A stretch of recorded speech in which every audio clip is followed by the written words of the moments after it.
So if you think the 24 days in jail for the Lebanon Municipal Court case got your attention, I think I'm going to get it now. Out the state of Ohio, we're here for sentencing. Has everyone had an opportunity to review the pre-sentence investigation? Yes, Your Honor. Yes, Your Honor. Ms. Nicholson, anything on behalf of Conduct that has not been altered by previous consequences. He has convictions in May of 2019, May of 2023. He had the offense, which is now a conviction, in November of 2025 in Lebanon Municipal Court that occurred days after being arraigned, in this case, in the lower court, where he was given no bond and was walked in on the warrant. A bond was not set, and days later he committed the offense that was charged out of Lebanon Municipal Court. His record shows that he had been off probation just over 2 weeks out of the Brown County case when he committed this offense. I think the statements made in the pre-sentence investigation show a complete lack of accountability on his part, taking responsibility for his conduct. And based on all of that, the state would be asking for the maximum period of incarceration. The court is not required to impose community control in this case, and I believe the defendant's history shows that he is not amenable or appropriate for community control. Additionally, if the court were to find that community control is appropriate, we would ask that he have a no contact order with the South Lebanon Starbucks so that the victim can go to work and have some peace of mind. Additionally, in further looking at the jail time credit, I believe he is entitled to 4 days of jail time credit in this case. He walked in on the warrant and was given no bond. No bond was set in the Warren County Court, and he was never taken into custody. He was arrested on November 2nd for the Lebanon Municipal Court case. At his arraignment on November 21st, in the Common Pleas Court after indictment, he was issued a cash bond out of this case, which he then posted and was released on monitor on November 25th. And so he was not held on any bond related to this incident until November 21st of 2025. All right, thank you. Anything from probation? Nothing further, Your Honor. Mr. Ernst? Yes, Your Honor, I appreciate that. So I've been in pretty constant contact with Stefan since this happened. He did do jail time, whether there's credit or wherever it happened. It did create within him a change, Your Honor, and it's kind of as follows. If you recall, in this case, we did ask to modify his release to allow him to go to work. He is employed at PAX here in town, and he got with child support. He has a 7-year-old son that he's current on child support. They have worked with him to allow him to become employed, and he's current there. Some things that adversely affected him during this time, and particularly during the time he was incarcerated. Up till now, he's not been able to see his 7-year-old son, and his mother of his child is not against him. She's not filed anything. He has been without now for 4 months. The ability to participate in the sports that he was doing before this happened. He's become involved as he's able to with Faith Building Church here up by the Y. He's really stressed to me a need to further that with being able to go to church to develop the community. He's researched these things. He has, throughout this event and what's happened here, there has been a change that he has stressed repeatedly. He will engage in counseling. Those 4 things, I think, are something that's different than what's happened to him before, where he has made a decision in his mind that he needs to address this, and will follow any recommendations you make. This has had a deprivation of his ability to help raise his son. That hurts. We respect everything that's been said to you today. I think his reaction right now is that he's sorry for what's happened. He'll tell you. But he has made some changes, and he's tried to be as responsible as he could with these other things that he realizes he's jeopardized right now. Therefore, we're hoping you'll give him a chance to show you that he can address this. And I believe he supports me in what I just told you. Is that right, Stefan? Yes, sir. Mr. Scott, is there anything you'd like to say before I pronounce sentence? I just would like to say I'm sorry. I've been trying to change. I haven't been able to go back to church, and I think that I just been every night I think about this. It's always on my mind. I know the pain that I caused. I just want to make it right, and I'm so sorry. The court has considered. Anything else? I'm sorry, I didn't mean to interrupt you. I don't want to continue to live a life of sin. I'm better than that. I know I am. I haven't seen my son in 4 months, but the consequences of my actions. I just want to make things right and be there for my son, and I just don't want to let any more people down. The court has considered the statements made here today, the pre-sentence investigation, the purposes and the principles of sentencing, the relevant seriousness and recidivism factors. Mr. Scott, I read the statement that you gave. This is a sentencing hearing in an Ohio felony case where guilt is no longer in dispute. What the court must now decide is whether punishment, deterrence, and public safety outweigh any argument for leniency. The state lays out a troubling pattern: multiple prior convictions, repeated probation failures, and a new offense committed while this case was already pending. According to prosecutors, prior jail time, probation, and court supervision have not changed the defendant's behavior. Central to this hearing is one issue: accountability. The state argues the defendant has consistently minimized his conduct and failed to take responsibility, even during the pre-sentence investigation. As you listen, pay attention to how often timing matters. Offenses committed shortly after release, while under indictment or during supervision, are viewed by courts as red flags. This hearing is not about promises of change. It's about whether the court believes those promises can be trusted. During your pre-sentence investigation, do you want to explain that to me? I'm sorry, sir.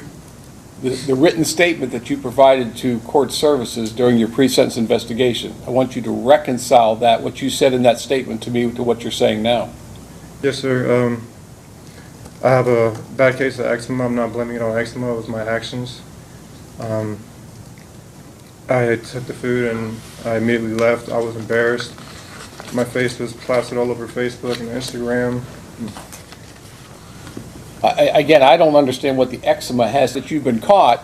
I just wonder how many times that you've done it and the person was too embarrassed to even come forward to. The person that you claim to be now standing before me, you need to reconcile that to me, because right now my mind's going, well, this is the 4th time you've been caught. I'm guessing you've done it, people that drive drunk and get caught, and that's not the first time they did it.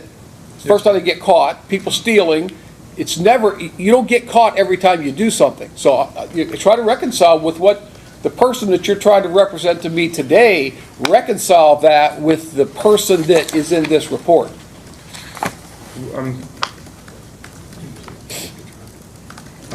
I'm trying to understand, like, what are you trying to... Well, you're trying to represent yourself that, that, hey, it's a wake-up call for me. Okay, I understand. I got the message, Judge. This will never happen again. That's pretty hard to believe. No, sir, I understand what you're saying, sir. Okay, now, I'm going to give you... I don't go to jail like that. I don't go to jail at all. When I got locked up for those 24 days, I've seen so many things. I was already a believer, but when I went into jail, the people that surrounded me with, the people that I've seen in church, the famous people that came and talked to us, gave me cards and little things that I could take with me on the outside to keep it together when I'm on the outside. So while I was in there, I formed prayer groups every night. It took a while to do that, but I feel like that was a calling. I feel like that the Lord put me in there to wake me up. That was my wake-up call. He was with me the entire time I was in there. People around me even felt it, and I was trying to, everything we did after we ate, or before we ate, and before we went to bed, we prayed. I'm focused on God. My wake-up call is God. Lord, I don't want to live a life of sin anymore, going down a path of nowhere. I know I'm better than that. I know what my calling is. I feel his presence, and this isn't, I've always been a believer, but I feel like he's put me in that position to where I could only turn to him. Have you ever undergone any type of counseling? When I was in school as a kid with ADHD, but that's about it. I was talking to the therapist in probation, not a therapist, but the woman who does the packet with me. She's told me about people and solutions that I said I was interested in, because she recommended me to do counseling, and I thought that was a good idea. And you've engaged in that counseling? I'm sorry. Yes, online, yes, but I didn't have a job because I didn't have work release, so I'd have to pay for it. But I did do 4 classes online. I talked to people at Talbot House. They said they're willing to take me after my situation. This has been now almost 6 years since your first conviction. You had one in 2019, one in 2023, and then one, since this case started, you got another conviction for the same type of behavior. Why wasn't counseling something that you sought? If you know you have a mental health problem, again, whether that's it is a recognized under the DSM-5 mental health disorder, but why wasn't counseling sought earlier? I've never had anybody to talk to when I talked to probation. This is where the hearing turns. The judge is no longer listening for explanations. He's measuring credibility. The court directly challenges the contradiction between the defendant's written statement in the pre-sentence investigation and what he is saying in court today. That inconsistency is critical. Judges rely heavily on PSI reports, and when a defendant appears to change narratives, it severely damages any chance of community control. Notice the judge's analogy. Repeat offenses are rarely the first time behavior occurred. They're simply the first time it was caught. That comparison signals skepticism, not sympathy. Religious conversion, emotional statements, and future promises carry little weight when they are not backed by consistent actions, especially after multiple prior convictions. At this moment, probation is effectively off the table. The woman who talked to me put me in the right direction. I never thought it was something that I needed until I heard it from her, and the things that we talked about the police and how, things in my past. She said, I think you need counseling because this is a recurring thing. And I realize now that I'm at home, I can't walk around without looking out the window. She explained to me these things are not normal. Me, growing up, I always thought it was normal in the environment that I grew up in. Realizing what she has told me, I feel like you thought this was normal behavior? No, when I like the things that we talked about, like when I walk around in my house, I have to peek out the window or do things that normal people don't do. And she said that is a cause from certain past trauma. And when she started explaining that to me, I agreed that I do need therapy. I never considered it until we went and dug in my past, is what I was trying to say. You get health insurance now? I do, with my job, yes. That's one of the things we talked about, was getting his insurance reestablished through this company to then get those things set up and have the funds to pay for it. All right. Your Honor, I would just, in brief response, I would just note that the Talbot House assessment was completed January 15th of 2026, and the statement he made as a part of his PSI was January 10th of 2026, which were 6 weeks or more after his incarceration, and that don't reference anything that he's talking about here today before the court. The assessment was separate. I called for the information that she gave me to Talbot House. I never did an assessment. I called. Oh, you did an assessment? I did do an assessment, yes, sir, but that was before I had the meeting with her. She basically gave me, hey, you should go over there and talk to this person at this place and get therapy from this person. That's basically what I was saying. And you did that? I called, yes, but I can't do anything while I'm on house arrest or doing this case. Who told you that? I can't. I can only leave for court privileges and work. Well, that's certainly not true. If all you had to do was call community corrections and say, hey, I've got a counseling appointment, can I go? And they would say, Mr. Henry, what would they say? They would say, as soon as you get this verification, you're good to go. Yeah, that's all it takes is a phone call. Yeah, that's simply not true. Yeah, Mr. Scott, there's nothing that you have said today that convinces me, and again, whether this, I'm not going to get into a discussion as to whether this is a mental health disorder or not. The DSM certainly recognizes it as such, but I don't think you've gotten the message. I mean, and again, my mind keeps going back to, and again, the two prior convictions and then getting a conviction while this case was pending. I cannot imagine for the life of me, knowing that you're under indictment on a felony charge for this offense, going out and doing the same thing. The court has now made its finding.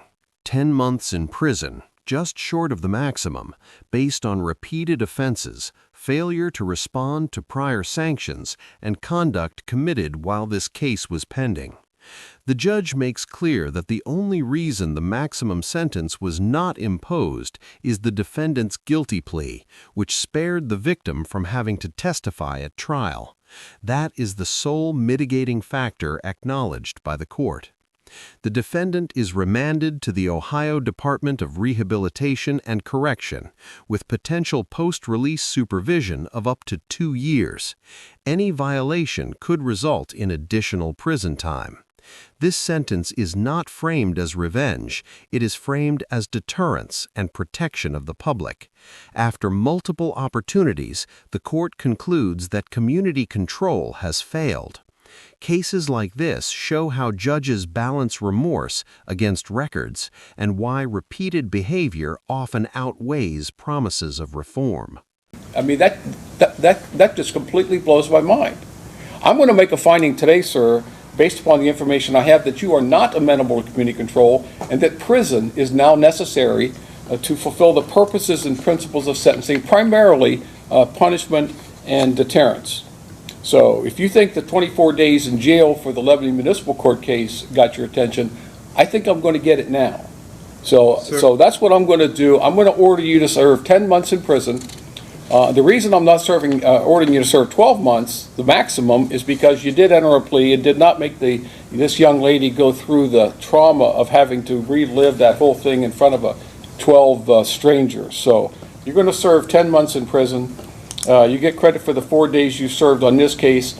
Even though you served 24 days in jail, the 20 of those days are going to be credited to your Lebanon Municipal Court case. Now, the court does make a finding that the prison is necessary based upon the extensive prior history of this particular offense. Obviously, you haven't responded to any type of sanctions that the court has imposed previously, and that you just continue to engage in the same type of behavior. So that will be the court's finding. You're also subject to a discretionary period of post-release control, which means on your release from prison, the Adult Parole Authority may supervise you for up to 2 years. If you violate those terms of supervision, the Adult Parole Authority can return you to prison for up to 1/2 of this court's original sentence. If your violation is that you commit another felony, you can be returned to prison for 1 year or the period that you have left on post-release control, whichever is longer, and that time would run consecutive to any additional prison time that you get sentenced to. The court does find that you are indigent for the purpose of any fines, costs, or other financial sanctions. Now, there may be opportunities for you to receive up to 1 day per month for participating in any programs that are sponsored by the Department of Corrections. Finally, you have a right to appeal the court's decision if you're sentenced to the 12th District Court of Appeals. If you want to appeal, you must file your notice of appeal within 30 days of today's date. If you can't afford to pay for the transcript or anything necessary for your appeal, that can all be provided to you at no cost. If you cannot afford an attorney, I will provide, or the court will provide one to you at no cost. Ms. Nicholson, is there anything else? You waived the fines and costs? Yes. Nothing further. Mr. Ernst?